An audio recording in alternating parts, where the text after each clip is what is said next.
ചില പ്രമുഖർ പറയുന്നു, ഗ്രീഷ്മയെ വധശിക്ഷയ്ക്ക് വിധിച്ചത് അത്ര ശരിയായില്ല, ഇത് അപൂർവങ്ങളിൽ അത്യപൂർവമായ കേസൊന്നുമല്ല എന്നൊക്കെയാണ്. സമൂഹ മനസ്സാക്ഷിയെ ഞെട്ടിപ്പിക്കുന്ന കേസാണെങ്കിൽ ഒന്നും നോക്കണ്ട, അങ്ങ് തട്ടിയേക്കാൻ സുപ്രീം കോടതി പറഞ്ഞിട്ടുണ്ട്. ഒരാളുടെ വിശ്വാസം നേടിയെടുത്തുകൊണ്ട് ആ വിശ്വാസത്തെ ഉപയോഗിച്ചുകൊണ്ട് അയാളെ മരണത്തിലേക്ക് തള്ളിവിടുകയാണെങ്കിൽ തൂക്കുകയർ വിധിക്കാം. ഗ്രീഷ്മയെ ഷാരോണിന് അത്രയധികം വിശ്വാസമുണ്ടായിരുന്നു. അവൾ ഒരിക്കലും ഈ ഒരു പാതകം ചെയ്യുമെന്ന് ഷാരോൺ മരണത്തിൽ പോലും വിശ്വസിച്ചിരുന്നില്ല.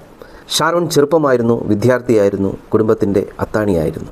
ഈ മരണത്തിൻ്റെ ആഘാതത്തിൽ പാവപ്പെട്ട ഷാരോണിൻ്റെ പിതാവ് പക്ഷാഘാതം വന്ന് തളർന്ന് കിടപ്പിലാവുകയും ചെയ്തു.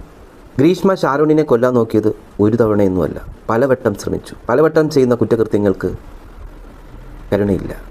ഇന്ത്യയിൽ വധശിക്ഷ എന്ന് പറയുന്നത് ഭരണഘടനാ വിരുദ്ധമല്ല, പക്ഷേ അത് അപൂർവങ്ങളിൽ അത്യപൂർവമായ കേസായിരിക്കണം. ഒരു കാമുകനെ വിഷം കൊടുത്ത് കൊല്ലുന്നത് ഇന്ത്യയിൽ ആദ്യമൊന്നുമല്ലല്ലോ, ഇതിലെന്തോന്നും അത്യപൂർവത എന്ന് ചോദിക്കുന്നവരുടെ ഒന്നേ പറയാനുള്ളൂ.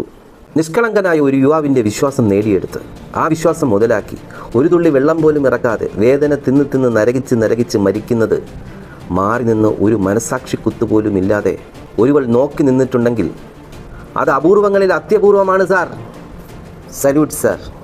ഇവിടുത്തെ ആണുങ്ങളുടെ ജീവനും വിലയുണ്ടെന്ന് സമൂഹത്തിന് മനസ്സിലാക്കി കൊടുത്ത നിങ്ങളാണ് സാർ നീതി. മനസ്സിലായോ?